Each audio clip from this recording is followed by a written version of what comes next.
All right, good afternoon. Injury update here for you. So Dalton, Fedarian Mathis, McCole Hardman, Curtis Samuel all will not practice today.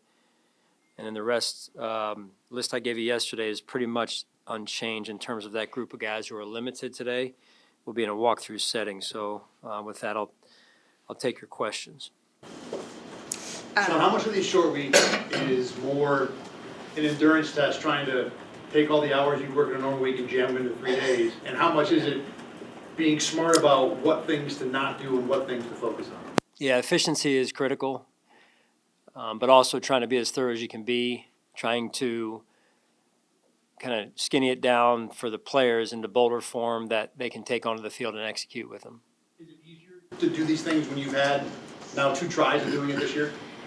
Or eight plus years of doing it. Yeah, I mean, you kind of get into a routine that you put into place on a week like this, and like I said, you try and just simplify the process and get the pieces you need out of it while trying to get, in particular, the players the rest that they need. Yesterday, I think we didn't hear about Connor ahead of practice. Is that something that popped up during the walkthrough? Connor McGovern was limited yesterday. He just wasn't on the list, yeah. When you look at the defense, just how good are they from your perspective? The Texans defense, yeah, very talented. They put together a good defense with different spots, critical positions, as we talk about position value. That the guys are playing well for him, and D'Amico knows defense and got a lot of respect for him as a football coach, and he's had a good defense there for just about every year he's been there. Sean, how much does physicality, how physical they are on that side of the ball, stand out to you? Yeah, it's big. I mean, they got some guys that have that are big in stature and yet have twitch to them, and really at all three levels of their defense. So it's both corners are really good, and their safety play is excellent as well. And so the front and the back end are working together. Sean, when did you know that Terrell Bernard could be a captain of this team? Well, I believe it was his second year he started at the middle linebacker position. So normally that's what you're looking for in a captain, is someone that can captain the defense to begin with. Starting there is an important facet of it, and then in the respect that his teammates showed that they had for him and the way he handled himself off the field with winning habits, the way he handled himself on the field. So those two go hand in hand. How have you seen him grow in that capacity of being a captain on this team? Well, leadership's important, right? Player-driven leadership. I've said that this a million times over is really the team gets a lot of their direction from the leadership group, and that's critical for us. That they lead by example. They lead with their voices as well, and TV's at the top of that list with our leadership component. Josh being the other captain here, so I mean those two are important for us and influence the team in a lot of ways.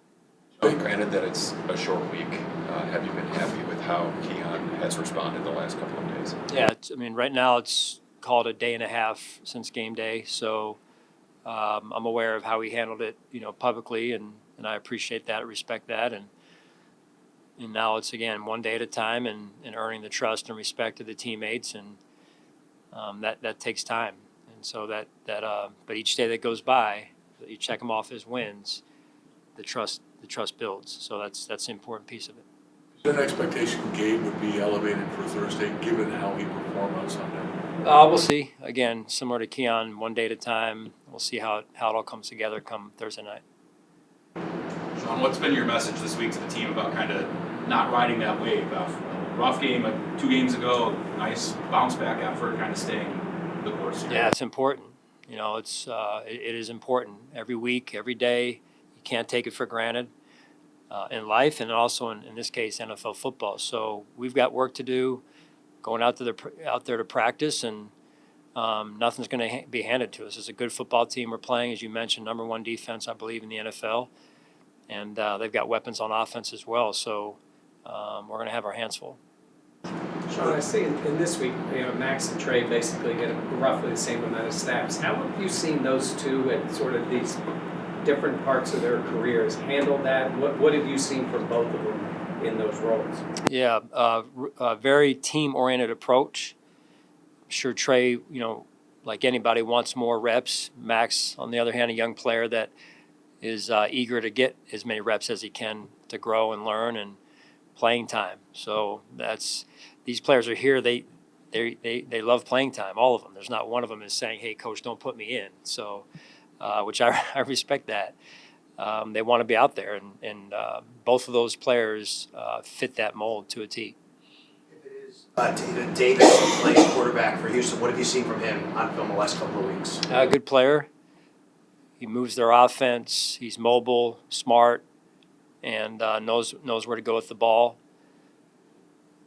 And it looks to me like they're playing well with him under center. I know it was a different season, but was last year's game against Houston kind of like the turning point for the offense? Because it felt like it really struggled in that game, and then it kind of bounced back and got back up to the standard after that. Was that like the moment when you guys realized, or you kind of started to see it trend back in the right direction? I would say it was definitely a moment that we had to learn from as an offense, and the challenge then that response kind of brought to the table was taken head on, and then consistently every game after that. So that challenge is what's back in front of us this week. Regarding Gabe, how did he come through the game physically, and is he in a spot in his recovery that would he be able to be called up again on such short notice, knowing what he's going through? Yeah, I think John kind of alluded to that topic, Jay. We'll see where it goes this week. All things considered, in terms of his, kind of where he's come from and then played the game. I think he's in a fairly decent spot, but I know he's sore, and so we'll see where it takes us this week. I guess I just meant physically, would he be able to make the short turnaround if that was something that you guys wanted to do? Well, that's what I said. That's what we got to see, as we go, because again, he hadn't played in a while. I caused my cleats this week for the guys and for you as well. How much do you get to learn about guys' interests and their foundations or whatever organization they're supporting through those? Yeah, another cause behind, beyond the football field, which I believe is tremendous for, our country, tremendous for all those affected by the causes that the guys get behind across the league. It's really interesting to see, and I'm sure it'll be highlighted on television, and you get to see kind of behind the curtain a little bit of what's in the hearts of our players, and I think that's really good for society and great for the causes that they support. Sean, why was the kick return so effective for you guys on Sunday? Well, I mean, McCall has a history of doing that. Number one, the speed element is important. The kickoff plays changed.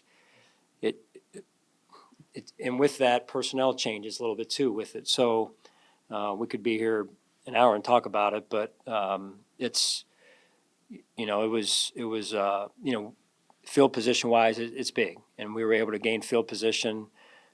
We kind of struggled with it before that, so there's three phases that contribute to winning, as we talk about a lot. So gaining field position is critical, and so I thought not only was McCole and then Ray really good, but the blocking was well done, and you have to have that as well. So that's an important piece for us.